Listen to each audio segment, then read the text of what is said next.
자, 그다음 우리가 함께 확인할 말씀이 이제 상속자라는 의미입니다. 상속자. 자, 17절 말씀입니다. 자, 17절 말씀 여러분이 함께 읽어보겠습니다.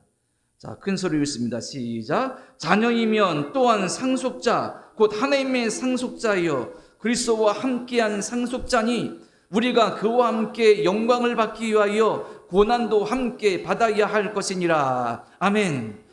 자, 아까 입양의 절차를 설명드리는데, 그리고 그 결과로 입양된 사람이 완전히 이전의 부모의 부권에서 끊어지고 새로운 가족의 일원이 되고 새로운 부모의 아들이 되는 것을 확인했죠. 그 결과를 말씀드렸는데 한 가지 빠진 것이 있습니다. 그것이 뭐냐면 상속권을 얻게 된다는 거예요.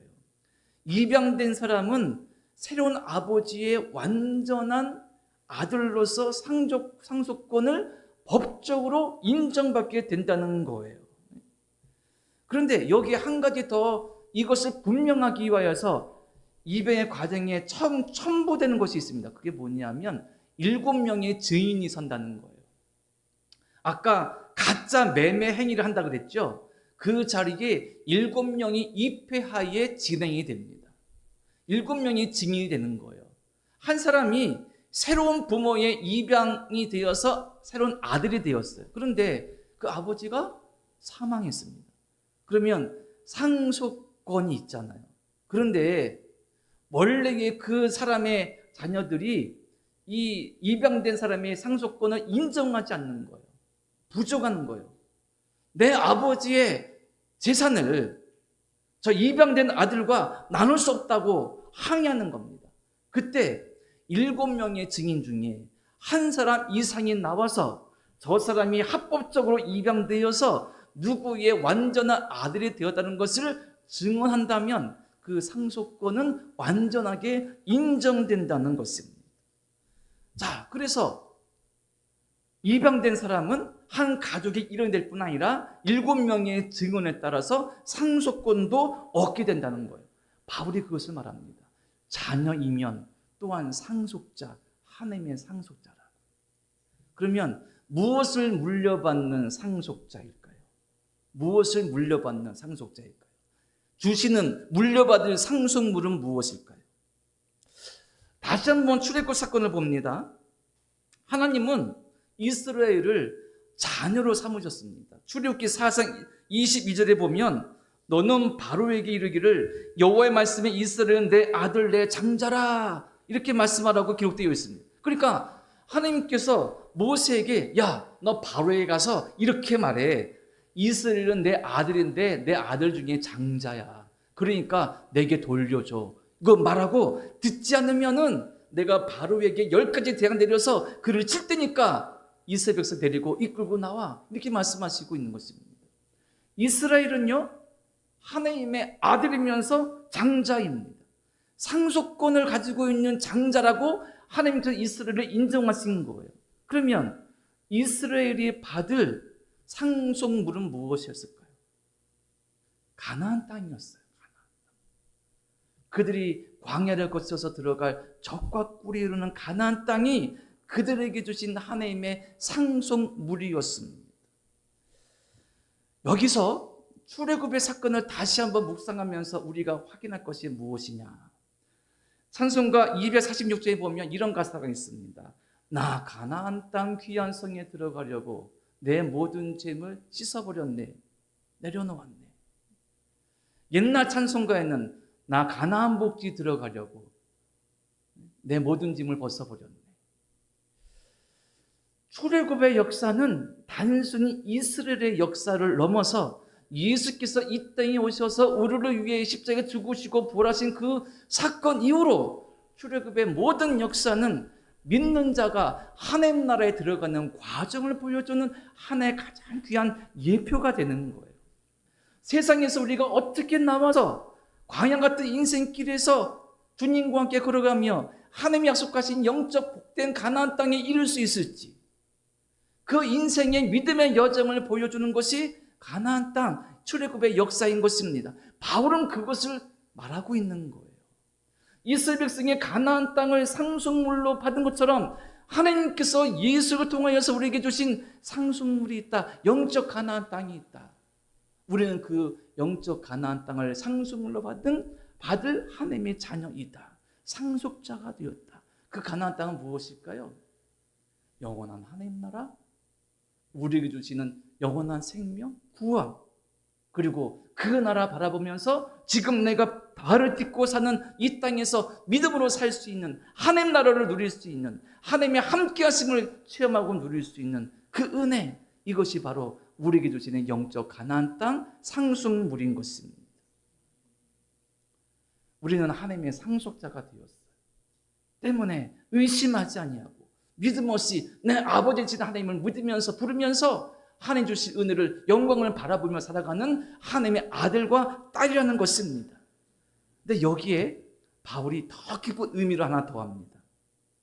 자, 17절 중반 이후에 보면 이렇게 말씀하죠. 우리가 그와 함께 영광을 받기 위하여 고난도 함께 받아야 할 것입니다. 고난도 함께 받아야 할 것입니다. 며칠 전에 17일이 제헌절이었잖아요. 제가 창밖을 보니까 이 앞에 아파트에 이게 태극기를 걸어놓은 한 집이 있더라고요. 다른 집들은 안 보이는데 한 집이 태극기를 걸어놨어요. 우리 3.1절이나 광복절에 태극기를 거는 거는 흔하게 볼 수 있는데, 제헌절에 태극기를 거네? 그리고 보니까 제헌절이 다시 국경이 된 것이 18년 만이래요. 18년 만에 다시 헌법이 공포된 날을 기념하는 제헌절을 공휴일로 정한 거예요. 그런데 어느 집에서 태극기를 베란다에 꽂아놓은 거예요. 속으로, 저분은 나라를 엄청 사랑하시는 분이다. 그리고 대한민국의 국민인 것을 너무나 영광스럽게 여기시나 보다. 그런데 대한민국의 국민되고 대한민국의 국민인 것이 자랑스러울 수 있는데, 특권이 있고 그리고 영광이 있으면 뭐도 있습니까? 의무도 있죠.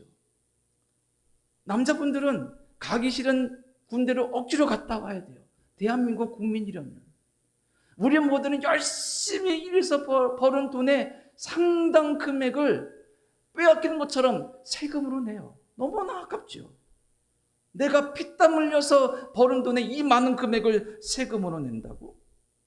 어떤 나라의 국민은 국가가 너무 힘이 없고 너무 타락해서 국가 때문에 고통받는 사람들도 많이 있어요. 이번에 월드컵 보니까 이름도 들어보지 못한 이상한 나라가 축구를 얼마나 잘하는지, 그 요만한 나라, 들어보지 못한 나라 국민들이 열광하더라고요. 내 나라는 비록 요만하고 본 적도 없고 내가 나라 때문에 덕본 것보다 고통하는 게 더 많아도 나라는 내게 소중한 존재예요. 그런데 그 나라를 좋아하고 태극기를 걷는 것처럼 열광하다 보니 그 나라를 위해서 내가 감당해야 될 의무도 있는 거예요. 이런 의미에서 본다면 바울이 말하는 바, 우리는 하나님의 나라를 하나님께로 받을 하나님의 자녀 상속자가 되었어. 영광이야. 우리는 그 나라에서 영원히 살 것이야. 우리 주님이 왕 되신 그 나라에서 영광 찬양 누릴 것이야. 그 믿음으로 박해가 가득한 이 세상에서도 믿음으로 굳건히 살아갈 수 있는 힘이 있어. 그런데 그 나라를 영광 바라보며 마음속에 품고 살아가다 보니 우리에게도 박해와 같은 고난과 어려움이 있는데 그것을 이겨내고 감당해야 돼. 로마에 있는 교인들에게 바울이 이렇게 말하고 있는 것입니다. 더 놀라운 것은 뭔지 아느냐 하면요, 우리가 17절 끝에 보면 바울이 뭐라고 말하냐면, 처음입니다. 17절 보면 자녀이면 또한 상속자, 곧 하나님의 상속자요 그리스도와 함께한 상속자니. 자, 여러분 보세요. 그리스도와 함께한 상속자니, 요것만 딱 보세요. 그리고 어디서 띄어 있느냐면 그리스도와 함께 띄고 한 상속자니, 띄어 읽어야 돼요. 우리가 가진 성경이 조금 헷갈리게 되어 있습니다. 왜냐하면 그냥 읽으면 우리가 예수님과 함께 하나 되는 상속자야? 이렇게 읽혀지잖아요? 아닙니다.